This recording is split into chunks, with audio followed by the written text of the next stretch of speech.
Tranche de cake, une part de vie et d'alimentation. Le podcast Par Belle Bouffe. C'est un podcast imaginé par Belle Bouffe et qui vient parler des pratiques alimentaires durables en temps de Covid à Lyon. Dans cette mini-série, tu peux retrouver des histoires inspirées d'interviews réelles menées lors de confinement de 2020. Tranche de cake te propose de croquer à pleines dents les récits de 8 personnages qui te racontent leurs questionnements et les évolutions de leurs pratiques. Aujourd'hui, tu as la chance de rencontrer Bastien, un nouveau locavore. Enchanté, moi c'est Bastien. Et j'ai 26 ans, ça doit faire à peu près 5-6 ans que je travaille. Aujourd'hui, je vis avec ma copine et ça fait à peu près 2 ans. Pour être honnête avec toi, au début, c'était surtout Alice, ma copine, qui s'occupait de cuisiner et de faire les courses. Du coup, je faisais pas forcément attention à ce qui était dans mon assiette. Je lui faisais confiance et je mangeais ce qu'elle préparait. En plus, j'ai jamais trop fait attention à ce que je mangeais avant de la rencontrer. S'il n'y avait pas eu le premier confinement en mars, ça aurait pas trop changé d'ailleurs. Ou ça aurait mis beaucoup plus de temps en tout cas. Enfin bref, tout a commencé à changer chez nous au niveau alimentaire avec le confinement. Oui, parce qu'il faut savoir qu'Alice, elle est enceinte. Du coup, on ne voulait pas qu'elle risque d'attraper le Covid en allant faire ses courses. Surtout après qu'on ait vu comment les gens s'entassaient dans les magasins. Au début, je suis retourné au supermarché parce qu'on allait toujours faire nos courses là-bas. C'était pratique, juste en bas de la rue, et Alice prenait tout au rayon bio, donc j'ai fait pareil.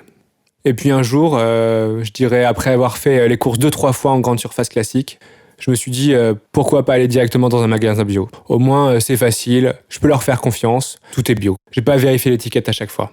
C'est comme ça que je me suis retrouvé dans un magasin bio. Et là, franchement, c'était une révélation. C'était un plaisir de faire les courses là-bas. Les gens comme moi, qui n'ont pas trop l'habitude et qui trouvent qu'il y a toujours beaucoup trop d'informations partout, là ça a été clair au moins. Tout est bio, d'office, mais en plus il y a des panneaux qui t'indiquent ce qui est local. Donc ça, c'est vraiment un plus. Après ça, j'ai commencé à faire de plus en plus mes courses dans des magasins bio, vrac, et à arrêter d'aller au supermarché traditionnel. Et ça, c'est encore le cas aujourd'hui. Et franchement, je me sens beaucoup mieux maintenant, et j'aime de plus en plus aller faire mes courses et cuisiner, parce que c'est devenu plus personnel comme action. C'est un choix maintenant, et pas juste des tâches ménagères qu'il faut faire au quotidien. Pour moi aujourd'hui, ça fait partie de qui je veux être, comment je vais me montrer aux autres. C'est un peu un moyen de m'affirmer comme une personne responsable qui pense à l'environnement. C'est vrai qu'au début, on pensait à nous avant tout avec Alice. On voulait manger des produits bio, de qualité, pour notre santé. Et puis finalement, j'ai un peu laissé le bio de côté pour surtout viser le local et les aliments de saison. Parce que même si c'est la qualité, si les aliments viennent de loin, franchement, c'est pas ouf. Par exemple, je préfère manger des courgettes pas bio, mais de saison, et qui viennent du producteur du coin, que des haricots verts qui viennent de je ne sais où et qui ont été cultivés je ne sais comment. J'ai un peu eu ce déclic où je me suis dit que ça ne servait à rien de prendre soin de soi si finalement on ne prend pas soin de ce qui nous entoure.